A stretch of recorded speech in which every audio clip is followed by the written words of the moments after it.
दोस्तों, मैं संजय परेडवाल केसर क्लासेस पे आप सभी का स्वागत करता हूं। तो हम जो आपके लिए एक प्रैक्टिस सीरीज लेके आए थे कक्षा 10 के लिए, जो कमज़ोर छात्र थे या जो जिनकी तैयारी नहीं हो पाई थी, तो उनके लिए हमने जो प्रैक्टिस शुरू की है, तो उसी को आगे बढ़ाते। कल जो हमारी क्लास थी वो बीच में ही रुक गई थी क्योंकि थोड़ा टेक्निकल इश्यू के कारण। तो आज उससे आगे हम उस क्लास को आगे बढ़ाते हुए हमारी क्लास चलेगी। तो देखिए, कल हमने पढ़ा था कि कोई भी दो संख्या है, तो दो संख्या भी मान लो दो संख्याएं है, तो संख्या को हमने मानना एक x है और एक y। तो इन दोनों संख्याओं से एलसीएम ज्ञात करना और एचसीएफ ज्ञात करना। क्या सीखा था? एलसीएम ज्ञात करना और एचसीएफ ज्ञात करना। इसके बाद में हमने एलसीएम, एचसीएफ और एलसीएम में संबंध सीखा था। ये वाला जो कॉन्सेप्ट था, जो संख्याएं और एलसीएम और एचसीएफ में संबंध क्या होता है, तो इस संबंध को हमने जो कॉन्सेप्ट था इसको क्लियर किया था। तो इस पे आज हम क्वेश्चन करेंगे। तो क्वेश्चन देखिए, हमारा कॉन्सेप्ट है वो है संख्याएं कोई भी मान लो, कोई एक एक्स है और एक वाई है, और भी हो सकती है जैसे जेड, वो भी हो सकती है। इसके बाद में हमने क्या किया था कि एलसीएम इंटू एचसीएफ, ये दोनों आपस में क्या होती है? बराबर होती है। क्या होती है? बराबर होती है। तो ये कल हमने देख लिया था। तो अब आज इन्हीं पे जो क्वेश्चन आते हैं, तो उन क्वेश्चनों पे चर्चा करेंगे। तो इसी पे देखिए, आधारित क्वेश्चन है 23 अपॉन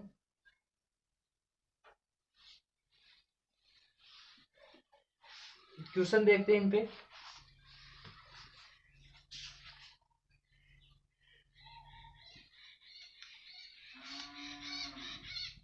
कि दो संख्याएं 306 और 657 का महत्व समापरिवर्त्य 9 है, तो इनका लघु समापरिवर्त्य ज्ञात करो।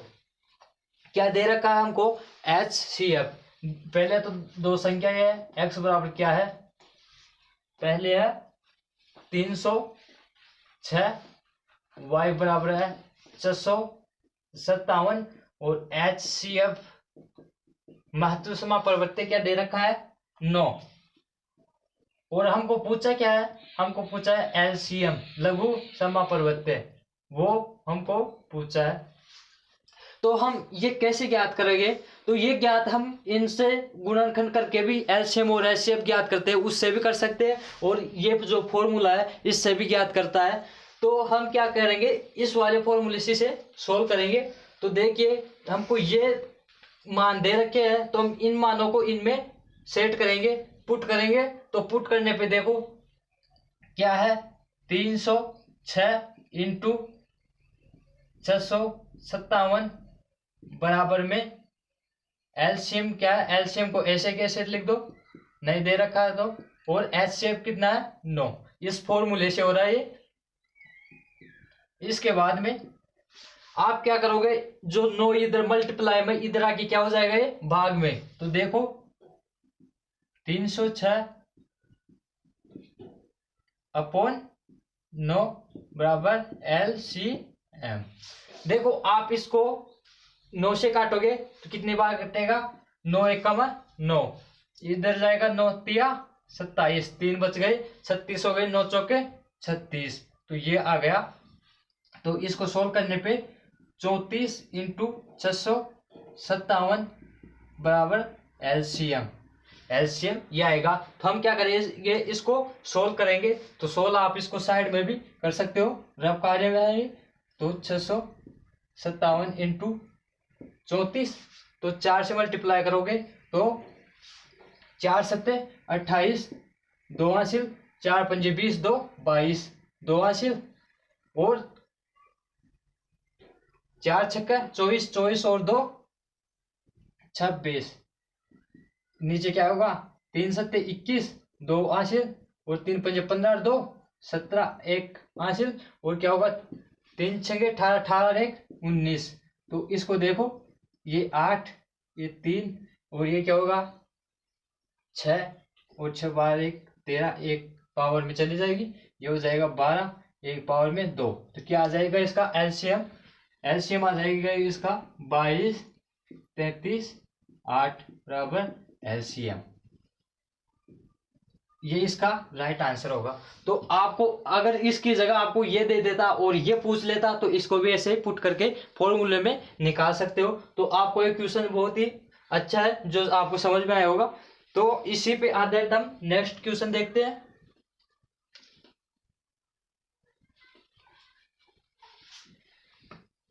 यानी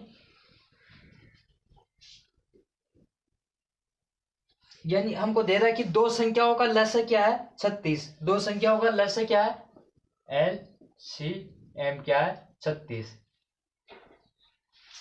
और महत्व समापरिवर्त्य में से HCF क्या है 2, क्या है 2।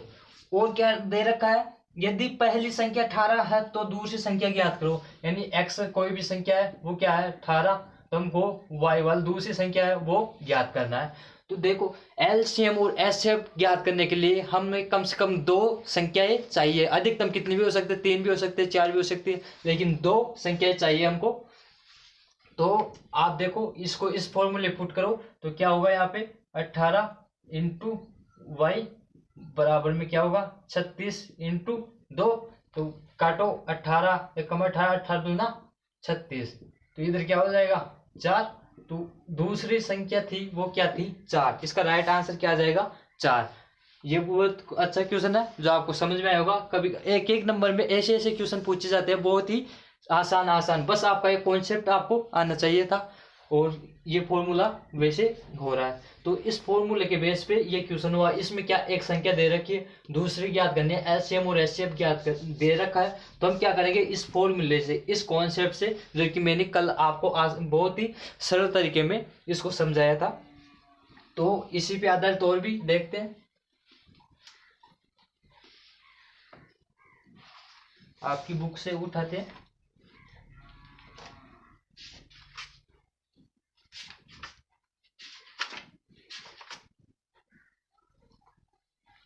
इसमें आपकी बुक में एक क्वेश्चन दे रखा है जो कर लिया हमने, चलो इतने दे रखे हैं बुक में तो, लेकिन इसी पे हमारी प्रैक्टिस करने के लिए हमको कॉन्सेप्ट जितनी ज़्यादा प्रैक्टिस करेंगे हमारा कॉन्सेप्ट उतना ही मजबूत होगा। उसी कॉन्सेप्ट को मजबूत करने के लिए हम और भी देखते हैं। और क्वेश्चन बुक में तो नहीं मिला तो देखते हैं। दो संख्याओं का गुणनफल क्या है 1080। दो संख्याओं का गुणनफल क्या है x इंटू वाई क्या दे रखा है हमको 1080, यानी दो संख्याओं का गुणनफल।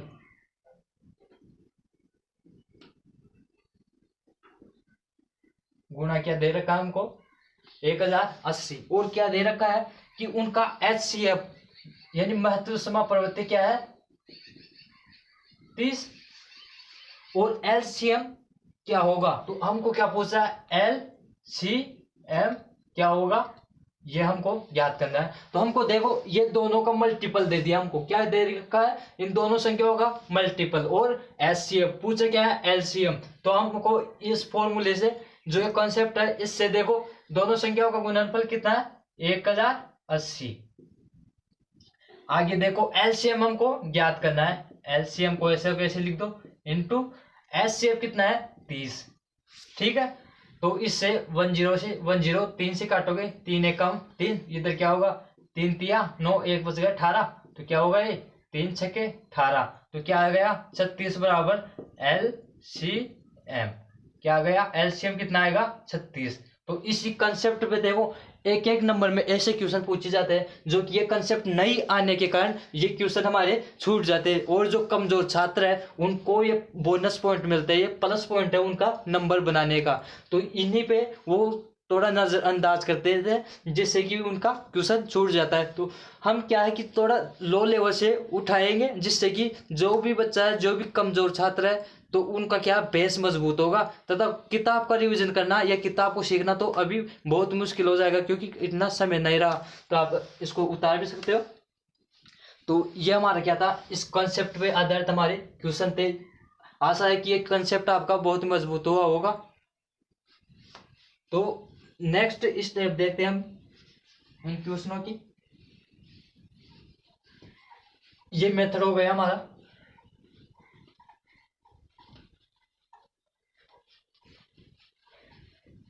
अब एक और देखते हैं। अब आते हैं कि संख्याएं, हमको कोई भी परिमेय संख्या है तो वो उनका दशमलव प्रसार देके हम, तो वो शांत है या अशांत, उसका दशमलव प्रसार शांत है या अशांत, वो प्रकार के, इस प्रकार के भी क्वेश्चन आते हैं। तो इस प्रकार के क्वेश्चनों को देखेंगे, उनके पहले तो कंसेप्ट को पढ़ेंगे कि इनका कंसेप्ट है क्या। यानी आपके पास कोई भी अंक है, परिमेय संख्या में अंश का अंक आपके पास कोई भी x मान लो, कुछ भी मान सकते हो आप, एक्स वाई जेड कुछ भी, और नीचे आपके पास 2 की पावर कुछ भी दे रखी हो n मान लो, और इंटू 5 की पावर m मान लो, कुछ भी हो सकते हैं, 2 3 4 5, इधर भी 5 6 7 8 कुछ भी हो सकते हैं, इधर भी कोई भी अंक हो सकता है। लेकिन नीचे क्या है, 2 और 5 का मल्टीपल में हो, 2 और 5 के मल्टीपल में हो, तो वो संख्या ही हमारे पास कैसी कहलाएगी, शांत।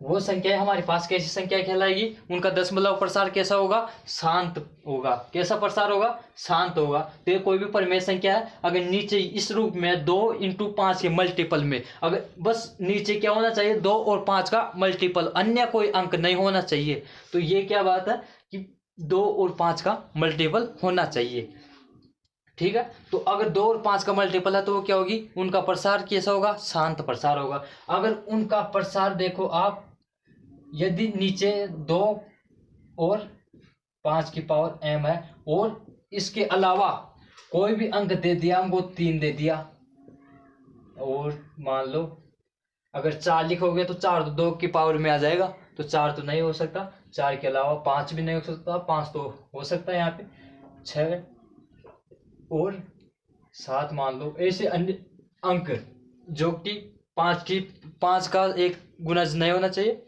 और 2 का, यानी 5 का पावर में नहीं होना चाहिए, जैसे 5 की पावर 1, 5 की पावर 2, 5 की पावर 3, ऐसे अंक नहीं होने चाहिए, और ना ही 2 की। इस ये हो गए, और इनके साथ ही इस प्रकार के भी अंक मल्टीपल में हो, तो वो संख्याएं कैसी कहलाएगी, उनका दशमलव प्रसार अशांत।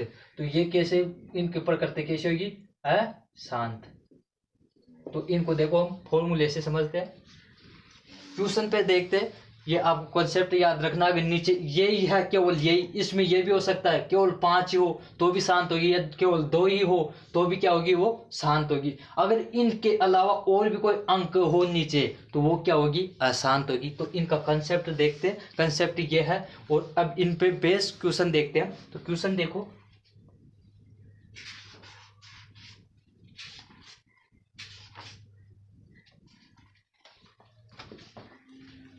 क्वेश्चन है 17/8, 17/8 इनका दशमलव प्रसार कैसा है, ये शांत है या अशांत है। तो हम इसका पता कैसे लगाएंगे, तो पहले 2, यहाँ पे क्या है 8, 8 का पहले हम करेंगे गुणनखंड। रब कार्य में देखो 8 का गुणनखंड करेंगे, तो सबसे छोटा अंक क्या है, 1 को छोड़ के 2, 2 का भाग दोगे कितना 4, फिर 2 का भाग दोगे 2, फिर 2 का दोगे 1, तो ये क्या आ गया, 2 की पावर 3। 2 इंटू 2 इंटू 2 को क्या लिखोगे आप, 2 की पावर 3। तो आप इसको कैसे लिख सकते हो, 17/2 की पावर 3। मैंने आपको क्या बताया था कि नीचे 2 और 5 का मल्टीपल होना चाहिए, केवल 2 भी हो सकता है और केवल 5 भी हो सकता है, तो वो संख्या क्या कहलाएगी, शांत। तो आप इधर इतना ही देख के आप क्या बता सकते हो कि शांत है या अशांत। ये संख्या कैसी है, शांत। कैसी संख्या ये है, शांत है, ठीक है। यहाँ से आप देख के इतना ही देख के आप बता सकते हो कि इनका दशमलव प्रसार कैसा होगा, शांत होगा। तो अब आप इनका दशमलव प्रसार देखना चाहोगे तो देखो, आपको इसको थोड़ा क्या आप इसमें भाग दोगे तो क्या थोड़ा हमको कठिनाई होती है। थोड़ा इसको सरल बनाने के लिए हम क्या करेंगे कि जितना यहाँ पे 2 की पावर 3 है, उतना ही हम क्या करेंगे, 5 की पावर कर देंगे ऊपर नीचे। तो क्या करूँ मैं, 17 इंटू 5 की पावर 3 अपॉन नीचे क्या कर दूं मैं, नीचे कर दूं 2 की पावर 3 है, नीचे कर दूं 5 की पावर 3, ठीक है। अगर इनको करूंगा मैं, ये होगा 17 और 3, 5 की पावर 3 कितने होगा, 125, 125। नीचे क्या होगा, 10 की पावर 3। सोल्व करोगे तो आप इनको देखिए, 7 को 25 से ये 125 से मल्टीपल करोगे तो क्या होगा, हो जाएगा 7 पंजे 35। यानी इधर आप रफ कार्य कर देख सकते हो, यानी 17। तो देखिए 7 को 5 से मल्टीपल करोगे तो कितने आएगा, 7 पंजे 35, 3 पावर में चली जाएगी, 7 दूना 14, 14 और 3 17, 17 के 7 एक पावर में, फिर करोगे 7 एक कमा 7, 7 और 1 8, फिर बाद में 1 से मल्टीपल करोगे वैसे ही वैसे आ जाएगा। सोल्व करो, 5 12 10 और 1 पावर का 11 और 1 पावर का इतना 2, 21 25 आ गए। क्या आ गया, 21 25। नीचे क्या आ गया, 10 की पावर 3 है, तो आप इसको कैसे लिखोगे, 3 जीरो। अब आपको पता है कि जितने जीरो होता है उतने अंक छोड़ के क्या लग जाता है, ऊपर पॉइंट लग जाता है, दशमलव लग जाता है। तो इधर क्या होगा, 2.125। तो इसका दशमलव प्रसार कैसा होगा, शांत, क्योंकि शांत और अशांत क्या है, अशांत में तो क्या है, इसमें भाग चलता ही जाता है, क्या भाग लगता ही जाता है, रुकता ही नहीं, उसका लास्ट एंड नहीं आता, तो वो क्या होता है, अशांत। लेकिन इसमें अब इसके बाद कोई भाग जा रहा है कि नहीं जा रहा, इसका शेषफल 0 आ गया, तो ये क्या है, एक शांत है। ठीक है, यानी जो अशांत होते हैं उनमें अंकों का पुनरावृत्ति हो जाता है और उनमें भाग जाता है, तथा उनका लास्ट जो शेष है, शेषफल है, वो 0 नहीं आता। तो ये कैसी संख्या है, ये एक शांत संख्या है। और कैसी है इनकी प्रकृति, दशमलव प्रसार कैसा है, शांत, दशमलव प्रसार ये होगा। ठीक है, इसी पे नेक्स्ट क्वेश्चन देखते हैं।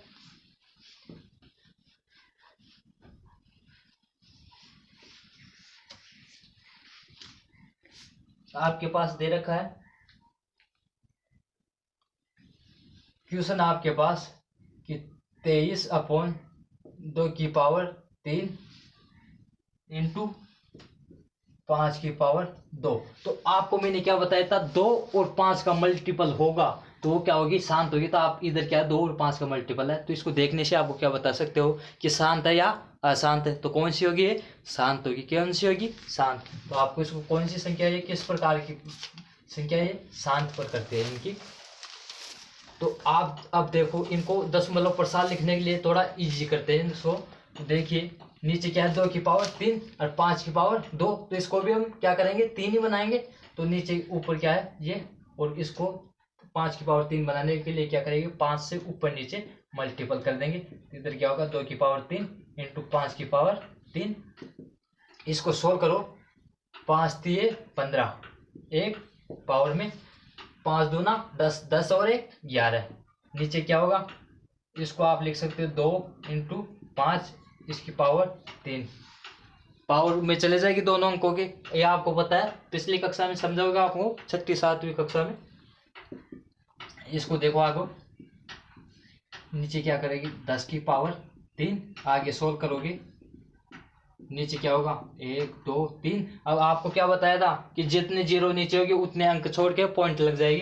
तो देखियो ऊपर क्या, कितने अंक है, ऊपर केवल 3 ही अंक है, तो 3 अंक छोड़ दिया, अब पॉइंट लगा दिया। आप यहाँ पे 0 भी लिख सकते हो। तो आपका इनका जो दशमलव प्रसार है वो कैसा है, शांत। और क्या है, ये वाला इनका दशमलव प्रसार है। ठीक है, आपको ये कॉन्सेप्ट समझ में आया। इन्हीं पे आधारित और भी क्वेश्चन देखते हैं।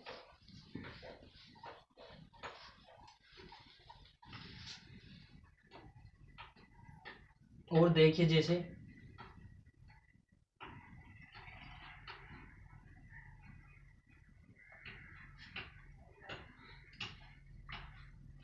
यहाँ पे है हमारे पास,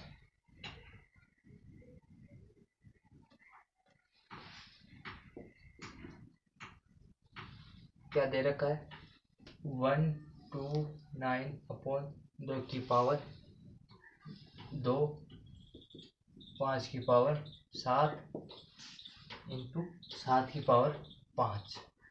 तो आप इसको देखने से आप क्या बता सकते हो, यहाँ पे देख 2 और 5 का मल्टीपल है, इसके साथ ही अन्य अंक 7 भी है। देखो 7 या कोई भी अन्य अंक है, तो ये क्या है, एक अशांत है। इसकी प्रकृति कैसी है, अशांत। इसका दशमलव प्रसार कैसा होगा, अशांत होगा। तो आपको इसको देख के आपसे पूछेगा, इसमें पूछ के रखा है कि दशमलव प्रसार शांत है या अशांत। हमको क्या बताना है, शांत है या अशांत, केवल इतना ही पूछ रहा है, शांत है या अशांत है। तो ये क्या है, अशांत है। क्यों है, क्योंकि नीचे क्या दे रखा हमको, x/2 की पावर n इंटू 5 की पावर m इंटू 7 की पावर 5 कर दो। इधर इधर क्या कर दो, 7 और इधर क्या कर दो 2, इधर क्या दे रखा है हमको 123। तो नीचे क्या है यहाँ पे 7 की पावर 5 आने के कारण, क्या 7 की पावर 5 आने के कारण क्या है ये अशांत है। इनकी प्रकृति कैसी है अशांत। तो ये पूछ रहा था ये संख्या शांत है या अशांत है, तो आप साथ देखें तो आप क्या बताओगे इस फॉर्मूले से, इस बेस पे, इस मेथड पे ये कैसी संख्या है अशांत है। तो आपका एक कॉन्सेप्ट है वो क्लियर हुआ होगा। तो देखिए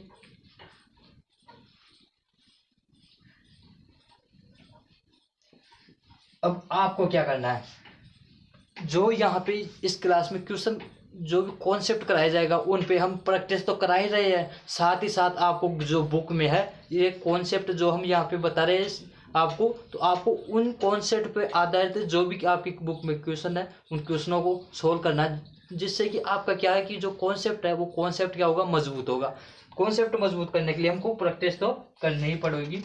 और आप वैसे आपको पूरी किताब को निकालने के लिए नहीं बोल रहा, ओनली जो कॉन्सेप्ट बता रहे हैं उन्हीं कॉन्सेप्ट को क्या करना है आपको सोल्व करना है, ठीक है।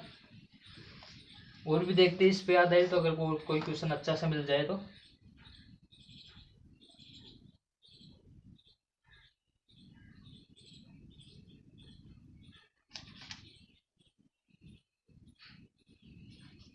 देखो जो एक एक नंबर में पूछे जाने वाले क्वेश्चन थे वो जो प्रश्नावली थी पहली प्रश्नावली, तो प्रश्नमाला में क्या कि जो छोटे वाले क्वेश्चन पूछे थे तो उनको हमने इस टाइप के थे वो करा दिए। अब जो 2 नंबर वाले क्वेश्चन आएंगे उनको नेक्स्ट लेवल में कराएंगे, तो हम पहले उन क्वेश्चनों को कराएंगे जो एक एक नंबर में यानी छोटे छोटे क्वेश्चन आते हैं। तो अगले हम नेक्स्ट प्रश्नावली देखते हैं छोटे छोटे क्वेश्चन कहाँ से पूछे जाते हैं वो, कि कोई भी क्या है अनुक्रम, कोई भी अनुक्रम। तो अनुक्रम ज्ञात करने के लिए हम अनुक्रम ज्ञात करने के लिए देखते हैं हम अनुक्रम क्या है। आपको साधारण से आप जब स्कूल में भी आपने देखा होगा कि क्रम वाइज आप हाइट के यानी ऊंचाई के क्रम के अनुसार एक लाइन में खड़े होते हो, उसी प्रकार यहाँ पे भी एक क्या होता है क्रम होता है, उसे क्या कहते हैं समांतर श्रेणी। देख समांतर श्रेणी,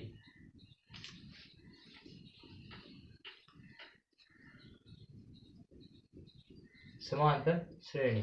तो समांतर श्रेणी ऐसी श्रेणी जिनमें पदों का अंतर क्या हो समान हो, क्या हो समान अंतर। समांतर का आप संधि विच्छेद करोगे तो क्या होगा समान अंतर। ऐसी श्रेणी जिसमें अंकों में जो पदों का अंतर है, अंकों में जो अंतर है वो क्या हो समान हो। तो इसी पे आधारित देखो आप 1 2 3 हो गए 4 5 6 वैसे। तो ये एक क्या है ये आप इधर इसको यही मान लो, तो ये वाली क्या है इसमें एक समांतर श्रेणी है, समांतर श्रेणी है। तो आप इसको समांतर श्रेणी कैसे बोलोगे, देखिए इनमें अंतर कितना है 1 का, इनमें 1 का, इनमें 1 का, इनमें 1 का और इनमें 1 का। तो इनमें क्या है हर पद में क्या है 1 1 का अंतर है। तो ये क्या है एक समांतर श्रेणी है, क्या एक समांतर श्रेणी है। इसी पे आधारित और भी क्वेश्चन देखते हैं। तो ये कोई भी श्रेणी है, आप देखोगे 1 3 4 6 7 9 11,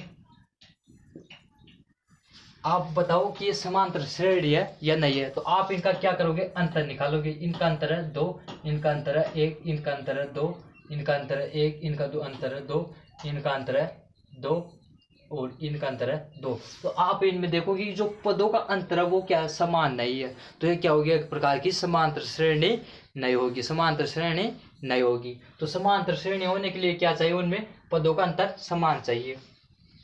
इसी पे आधारित आप देखो कोई भी देखो 3 5 7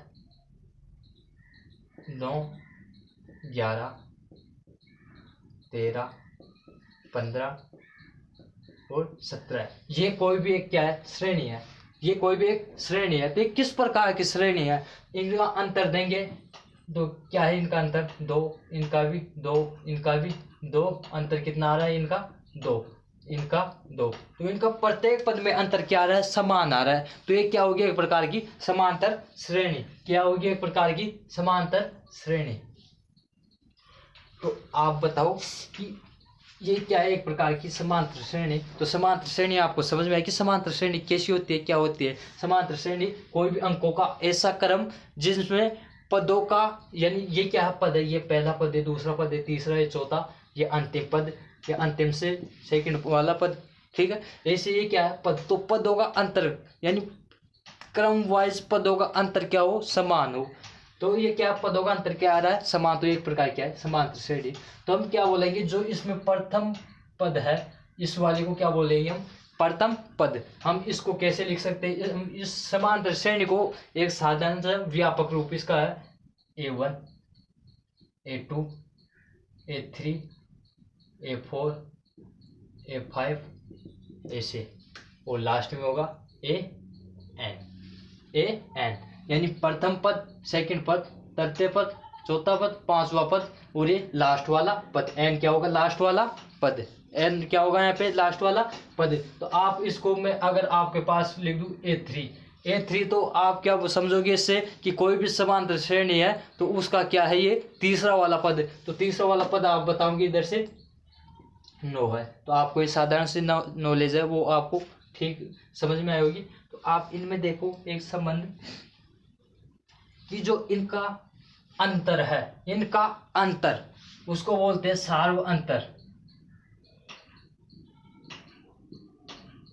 सार्व अंतर इसको कैसे डिनोट करते हैं, डी से। और ये कैसे निकाला जाता है, ये निकाला जाता है सेकंड वाले पद में से फर्स्ट वाले पद को, या थर्ड वाले पद से सेकंड वाले पद को घटाने पर क्या आता है, सार्व अंतर। तो आप ये किसके बराबर होगा, डी, ये होगा A2 माइनस A1, या A3 माइनस A2, या A4 माइनस A3।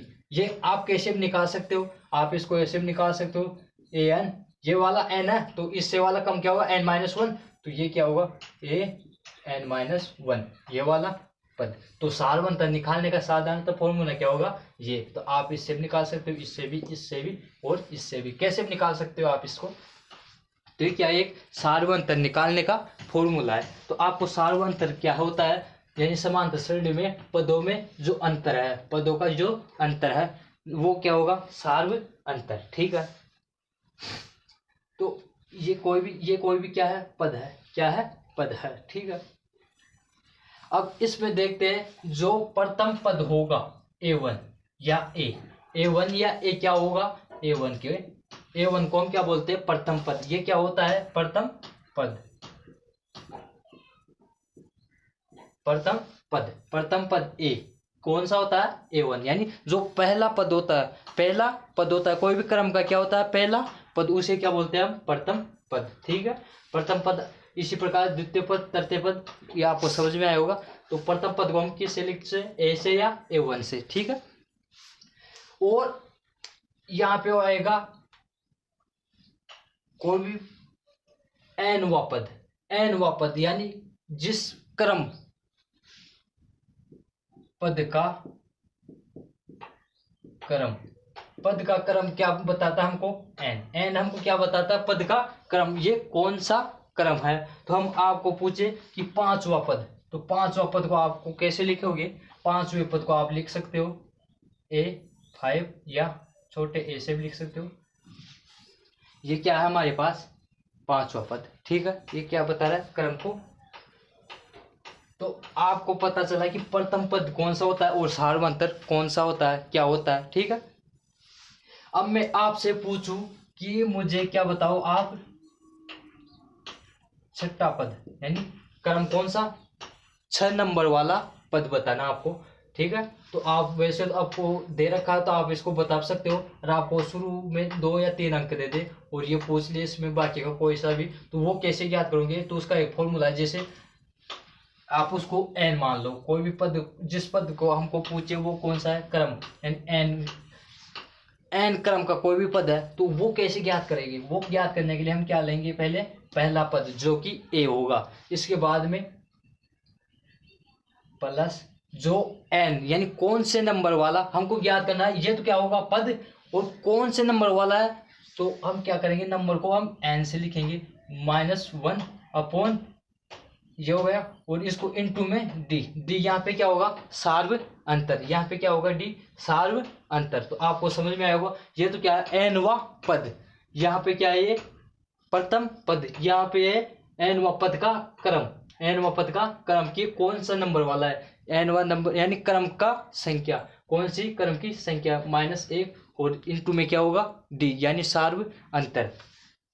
अब आप देख लिए, यानी इसमें हमारे पास जो दे रखा है, ए बराबर क्या दे रखा है, 3, और डी बराबर क्या है यहाँ पे 2, और एन हमको कोई सा भी हम पद ज्ञात करना चाहते हो, चलो हमने एन बराबर यानी 5वें नंबर का हम पद ज्ञात करना चाहेंगे, तो हम क्या लिखेंगे यहाँ पे, इसको हम ऐसे लिख सकते हैं A5 या छोटे ए से लिख सकते हैं, और बाद में हम क्या करेंगे, प्रथम पद इस फॉर्मूले में रखेंगे हम, एक का मान क्या है 3, और हमको एन कौन सा 5वें नंबर का पद, हमको देखो 1 2 3 4 5, वैसे तो हमको अगर दे रखा तो हम ऐसे देख के बता सकते, लेकिन हमको ज्ञात करना है कैसे आएगा फॉर्मूले से, तो हमको क्या करना, एन कौन सा 5वां, तो क्या है 5 -1 इंटू डी क्या है 2। देखो इसको सोल्व करो, 3 इंटू 5 में से गया तो 4 इंटू 2, आप अब करो इनको, 3 प्लस ये कितने हुए 8, इनको जोड़ो कितने आ गए 11, तो इधर 5वां नंबर का पद क्या 11 आ रहा है, क्या इधर 11 है, तो ये क्या है, फॉर्मूले से पद को निकालना।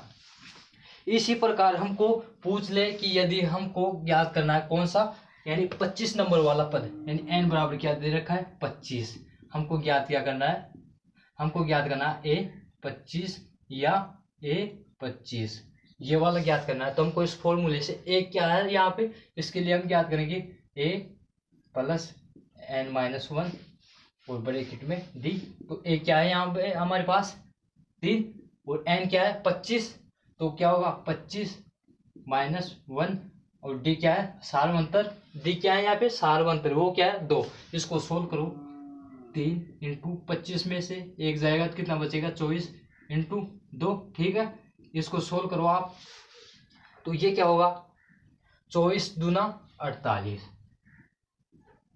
तो कितना हो जाएगा 48 और 3 51, तो हमारे पास 25वें नंबर वाला पद कौन सा होगा 51, 25वें नंबर वाला पद, तो वो पद होगा 51, कौन से नंबर का 25वें नंबर का। तो ये फॉर्मूला हमको पद याद करने के लिए काम आता है, क्या याद करने के लिए काम आता है, पद याद करने के लिए। तो जो हमारा एक कॉन्सेप्ट है ये आपको समझ में आया होगा कि एक साधारण सा पद याद करने का फॉर्मूला है, तो जो ये फॉर्मूला है इसी पे आधारित आपकी किताब में जो क्वेश्चन दे रखा है उनके क्वेश्चन देखते हैं हम।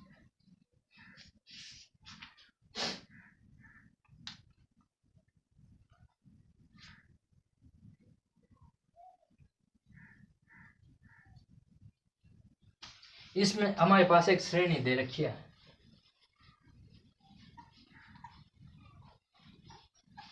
एक समांतर श्रेणी है जिसमें क्या दे रखा है कि समांतर श्रेणी में उसका प्रथम पद है 2, सेकंड पद है 7, और क्या है एक है पद है 12, और एक पद है उसका लास्ट वाला पद है वो क्या है 52, क्या है 52 है, और बीच अब हमको ये ज्ञात करना है कौन से वाला पद है, हमको क्या ज्ञात करना है कौन से वाला पद है, तो हमको हमने आपको एक फॉर्मूला बताया वो था an बराबर, आपको बताया था a प्लस n-1 और ब्रैकेट में d, तो हमारे पास ये क्या दे रखा है पद, कौन सा an पद, ये कोई भी क्या है an पद, तो हमारे पास an का मान क्या दे रखा है 52, ठीक है, a का मान क्या दे रखा है 7, और d का मान ज्ञात करने के लिए आप क्या करोगे a2 माइनस a1, क्या करोगे a2 माइनस a1, तो आप लिखो यहाँ पे a2 माइनस a1, तो आपके पास होगा 7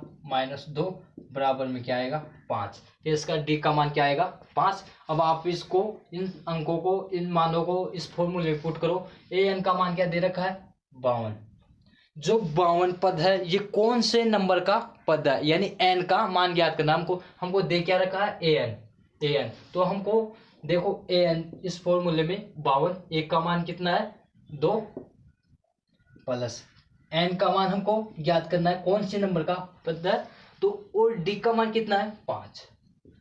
देखो इसको सोल्व करो, ये क्या है 52, ये देखो इधर आप ये क्या है, यहाँ पे 2 है, ये प्लस का इधर आके माइनस, इधर क्या बचेगा n-1 इंटू में 5। आप इधर 52 में से 2 को हटाओगे तो कितने बचेगा 50, और इधर ये 5 मल्टीपल में इधर ही भाग में हो जाएगा, ये क्या होगा n-1, तो इसमें भाग दोगे तो क्या होगा 10, और ये क्या होगा n-1, ये इधर माइनस का इधर आगे प्लस हो जाएगा, तो ये क्या हो जाएगा n बराबर 11, n बराबर 11।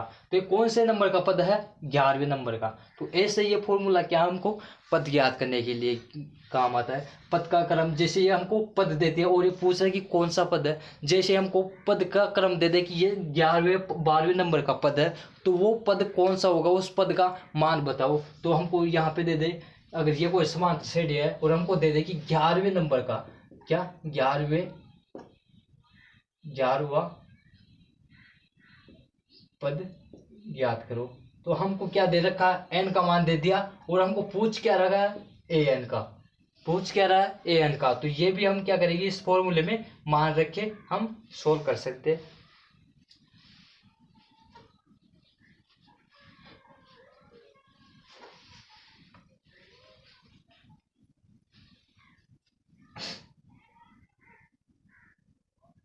देखो हमको दे रखा है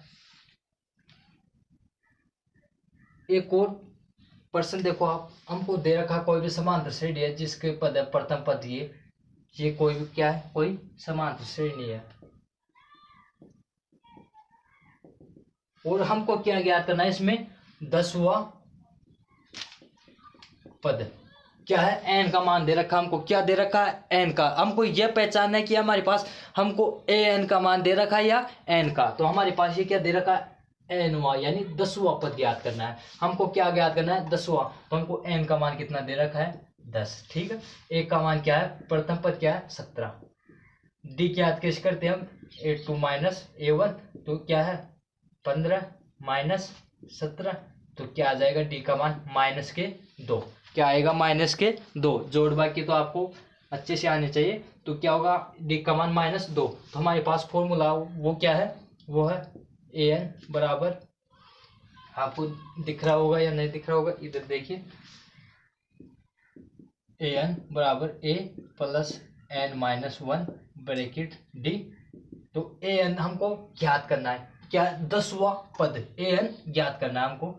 तो आप इसको ऐसे भी लिख सकते हो a10, a का मान क्या दे रखा हमको, a का मान है 17, a का मान 17, n का मान क्या है 10वां, n का मान क्या है 10 -1, d का मान क्या है -2, क्या है -2।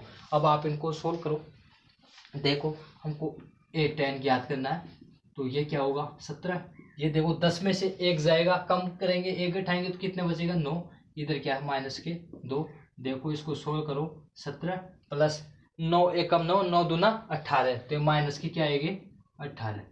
इसको और भी सोल्व करोगे तो ये क्या होगा प्लस माइनस -18, तो 17 में से -18 कम करोगे तो क्या बचेगा आपके पास -1। तो 10वां पद हमारे पास क्या होगा -1, क्या होगा -1। तो ये क्वेश्चन आपको अच्छे से समझ में आया होगा। तो इसी तरह के आपको एग्जाम में क्वेश्चन पूछे जाते हैं, और आपको बस एक फॉर्मूले, बस इस फॉर्मूले के खातिर आप इस प्रश्न को छोड़ देते हो, और इस पद जो इस फॉर्मूले में ये पद है, इन पदों को समझना हमारे लिए बहुत ही आवश्यक है।